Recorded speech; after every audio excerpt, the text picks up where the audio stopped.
Hello, everyone, and welcome. This evening, we're going to be talking about FUDs and the toxicity that they bring to the firearms community.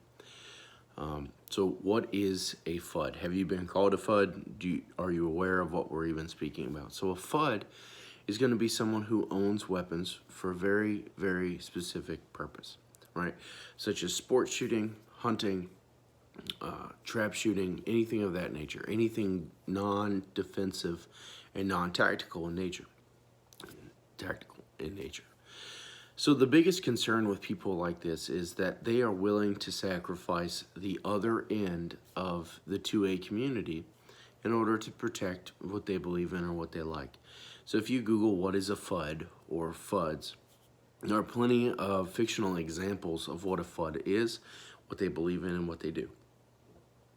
And these are real fictional examples, right? Like, they actually happen. There are people who truly believe in this. So if you're watching this and you've been called a FUD recently, what it means is you are somebody who takes the meaning of the Second Amendment as it is only made for hunting and protection of your weapons that you have in order to hunt, in order to use for sporting purposes, non-militaresque in nature, right? Some typical things that a FUD would say are, well, I don't need a weapon that holds more than 10 rounds. If you can't do it in 6 rounds or 7 rounds like my 1911 has, you just practice poor marksmanship.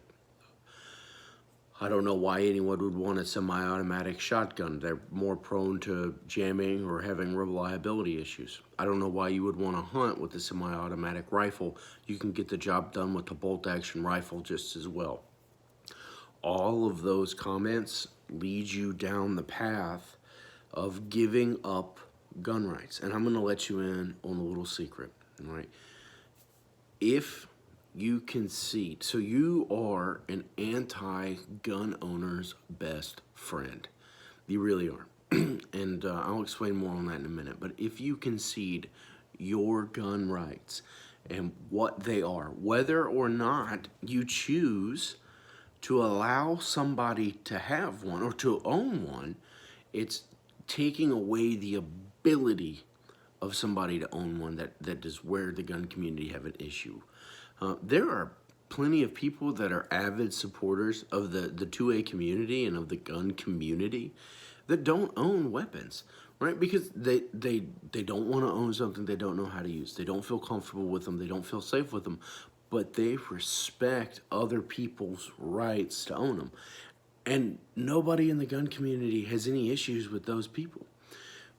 Inside of the gun community, there are more issues with the people who say things like, you shouldn't own an AR-15 because it has no sporting purpose. You can't hunt with it, right? Those kinds of people are the ones that are absolutely horrible for the 2A community. They're the ones that are going to take it down.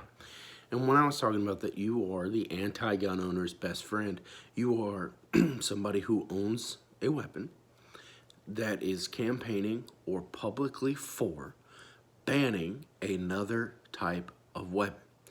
You are literally the example for somebody like Joe Biden to take guns away. When he said all you need is a double-barrel shotgun for home defense, like, that is the prime example of something that a FUD would say. And I'm not telling you to go out and buy yourself a brand new AR-15, a brand new AK, a brand new Glock. If that's not your thing, that's not your thing. And I am not trying to push anyone into purchasing something that they don't want, they don't agree with, because it's your money. You know, you work for it, and you should be able to decide what you use that money for. However, what I am trying to get you to understand is it will not stop. The attacks on the 2A community are never going to stop. Whether on assault-style weapons, high-capacity magazines, pistols that can carry more than 10 rounds. Or if they take those away, The next thing in line are going to be your semi-automatic sporting shotguns, your semi-automatic hunting rifles.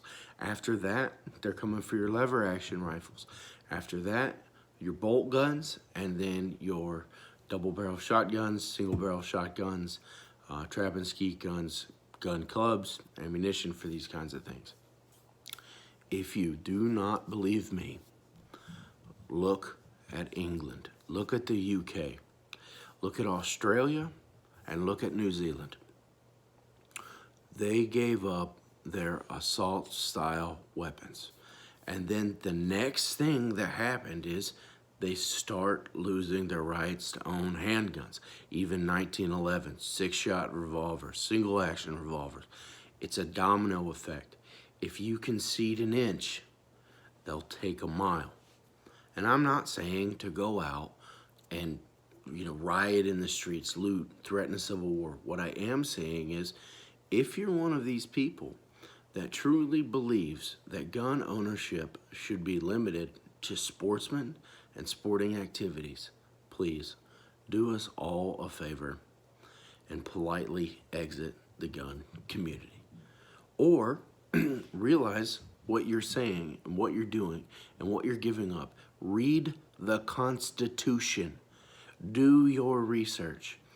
The word regulated didn't mean the regulated in that they were limited on what they could have. They had federal regulations on what they could own.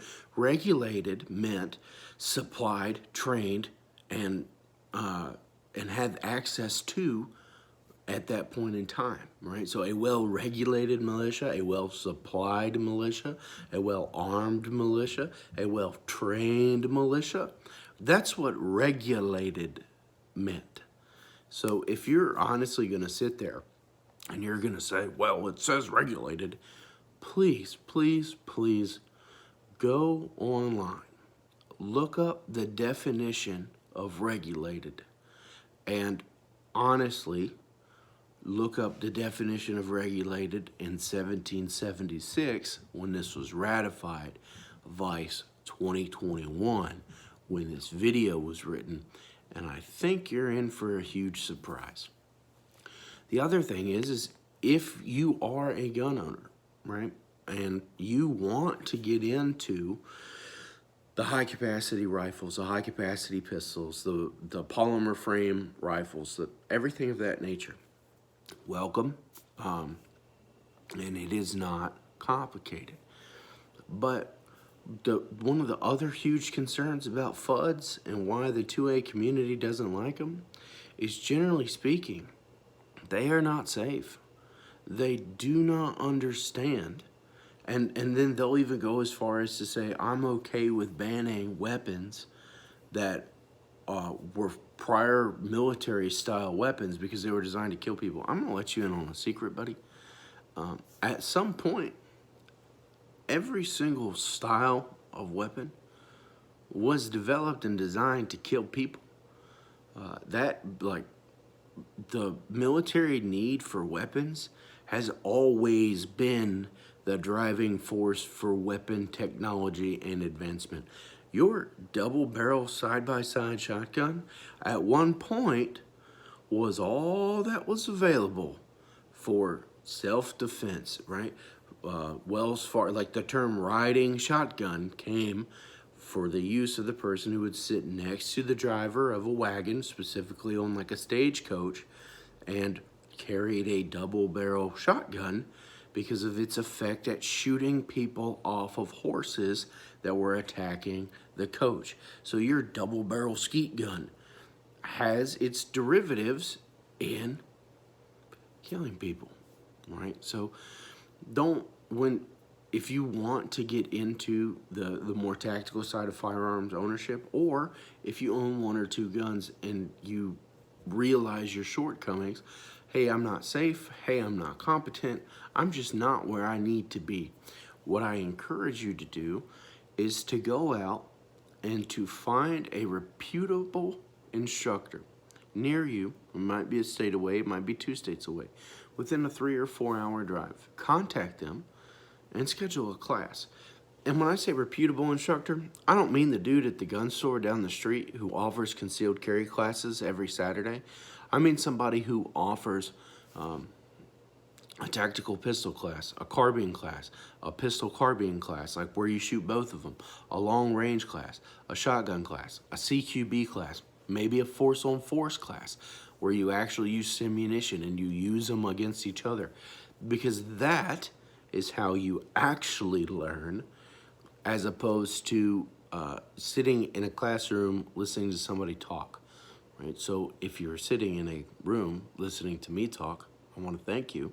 I'm not saying that you can't get anything from that, but you're not actually learning anything from that, right? So if you're watching this and you're like, oh, I would really like to be more involved in the gun community, right? I would really like to exercise more of my rights as an American and get some of these more tactical weapons or anything of that nature. Thank you and welcome.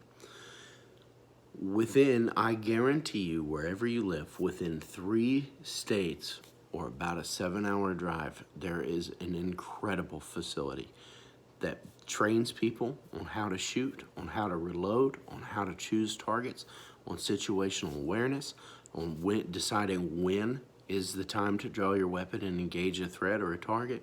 I guarantee you there's one of those facilities within 3 states of you. But you will have to do your research, and you will have to pick the best one, and it's going to be expensive. But what you'll learn in that is absolutely 100% priceless. And what I'm also going to say is, if you're a typical fudd and you're watching this, I encourage you to take one of those classes as well, because my experience shows me that the typical fudds that we're talking about are some of the least safe gun owners on the face of the planet. And you can get a lot from one of those classes as well. Maybe it's just going to teach you how to not shoot yourself and not point loaded weapons at other people on the range. So if you're watching this and you say, oh man, he's talking about me, before you say anything, before you hate on me, before you get in the comments, look up a firearms training facility near you, schedule, and take a class. And if at the end of that class you feel the exact same way as you did when you entered that class, then please put down your nasty comments, put down your mean comments, say whatever you want to say, right? But what I will tell you and what I will say is, go into that class with an open mind. Listen to what the instructor has to say, because it's how they make their living. And I really, really want to encourage you to try and take things away from that class, including mindset, because most good instructors are going to tell you that mindset is just as important as anything else. And if you are not willing to come into their class with an open mind, they don't want you there. So part of my deal of you can say whatever you want after you take that class involves going to that class with an open mind and an ability to learn, or at least an open mind and a willingness to learn. And then at that point, I think we can all agree you will be safer and you will have had a lot more fun. And on top of that, the other part of this is you have to go to like a reputable instructor and a reputable class that actually has people who are real professionals and not just the dude down at the gun store. But like, if they don't have a real range and a real facility, they're probably not real instructors, if we're being honest with each other. And I don't mean somebody who travels isn't a good choice, because he's going to use real ranges and real facilities in order to teach his classes. So again, this is the Squatch signing off, reminding you, stay frosty.